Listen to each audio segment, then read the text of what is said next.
இலக்கிய சீரியலில் இன்றைக்கி எபிசோடில் என்னென்ன மாதிரியான அட்டகாசமான விஷயங்கள்லாம் நடக்க போகுது அப்படின்றத பற்றி தான் நாம் இப்போது இந்த வீடியோவில் பார்க்க போகிறோம். இப்போ தான் நீங்கள் ஃபஸ்ட் டைம் நம்ம சேனலை பார்க்க வரீங்க அப்படின்னா மறக்காமல் லைக் பண்ணுங்கள், ஷேர் பண்ணுங்கள், சப்ஸ்கிரைப் பண்ணிவிட்டு பாருங்கள். இலக்கிய வந்த சந்தோஷத்துலேயே பார்த்தீங்கன்னா நம்ம கௌதமை அடக்கவே முடியலங்க.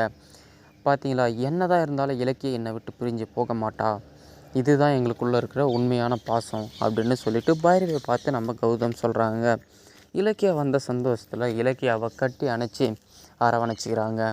நீ இல்லாத ஒரு நிமிஷத்தை கூட என்னால் நினச்சி பார்க்க முடியல இலக்கியா. நீ எப்படி என்னை விட்டு போகணுன்னு ஒரு முடிவு பண்ண, நீ என்னை பற்றி கொஞ்சமாவது யோசிச்சு பார்த்தியா அப்படின்னு சொல்லிட்டு நம்ம கௌதம் கிட்ட இலக்கியா கேட்குறாங்க. அதெல்லாம் ஒன்றுமே கிடையாது, இதுக்கு எல்லாமே முழுக்க முழுக்க காரணம் பைரவி தான் அப்படின்னு சொல்கிறாருங்க. சரி, ஓகேவா, நம்ம வீட்டுக்கு போகலாம் அப்படின்னு சொல்லிட்டு கௌதம் வந்து இலக்கியாவை கூப்பிட்டுட்டு போகிறாங்க. உடனே பார்த்தீங்கன்னா, எங்கே கூப்பிட்டுட்டு போகிற இலக்கியாவை, இலக்கியாவுடைய ஒரு முகத்தை தான் நீ பார்த்துருக்க, அவளுக்கு பின்னாடி இருக்கிற இன்னொரு முகம் உனக்கு தெரியாது இல்லையா, அதவும் கொஞ்சம் தெரிஞ்சுட்டு போ அப்படின்னு சொல்லிட்டு பைரவி வந்து சொல்கிறாங்க. சொன்ன உடனே என்ன ஆச்சு அப்படின்னு சொல்லிட்டு கேட்கும் பொழுது நம்ம அஞ்சலி வந்து பார்த்திங்கன்னா, உடனே அவள் பண்ண இதுக்கு முன்னே அவள் கர்ப்பத்தை கலைக்க பார்த்தா, இது மட்டும் கிடையாது, அவள் வயிற்றில் ஒரு குழந்தைல 2 குழந்தை இருக்குது, ஒரு கர்ப்பிணி பெண்ணுன்னு கூட பார்க்காம அவள் ஒரு பொண்ணாக இருந்துக்கிட்டு அந்த குழந்தைய கர்ப்பத்தை கலைக்க முயற்சி பண்ணியிருக்கா. இதை விட மோசமான ஒரு பொம்பளையை எங்கேயாவது பார்த்துருக்க முடியுமா அப்படின்னு சொல்கிறாங்க நம்ம பைரவி. இதை கேட்ட உடனே என் இலக்கிய அந்த மாதிரி பண்ணுற ஆள் கிடையாது, யார்கிட்ட வந்து என்ன வார்த்தை பேசுகிறீங்க அப்படின்னு சொல்லிட்டு நம்ம கௌதம் வந்து பைரவை பார்த்து கேட்குறாங்க.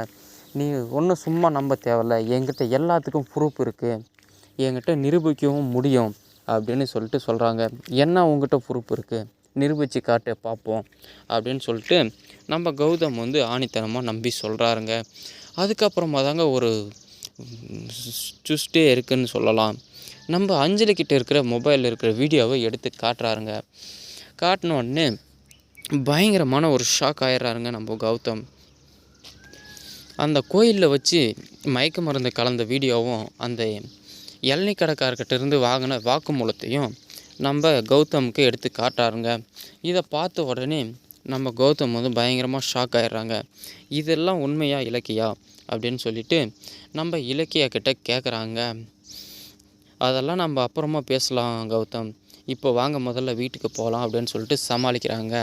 இல்லை, எனக்கு இப்போவே இந்த விஷயம் தெரிஞ்சாகணும், நீ அஞ்சலியுடைய கர்ப்பத்தை கலைக்க முயற்சி பண்ணியா அப்படின்னு சொல்லிட்டு கேட்குறாங்க. கர்ப்பத்தெல்லாம் கலைக்க முயற்சி பண்ணல கௌதம், என்னை பற்றி உங்களுக்கு தெரியாதா, தெரிஞ்சுக்கிட்டே ஏன் என்கிட்ட இந்த மாதிரி கேட்குறீங்க அப்படின்னு சொல்லிட்டு நம்ம கௌதம் கிட்ட இலக்கியா சொல்கிறாங்க. இதுக்கப்புறம் என்ன நடந்திருக்கும் அப்படின்றத அடுத்த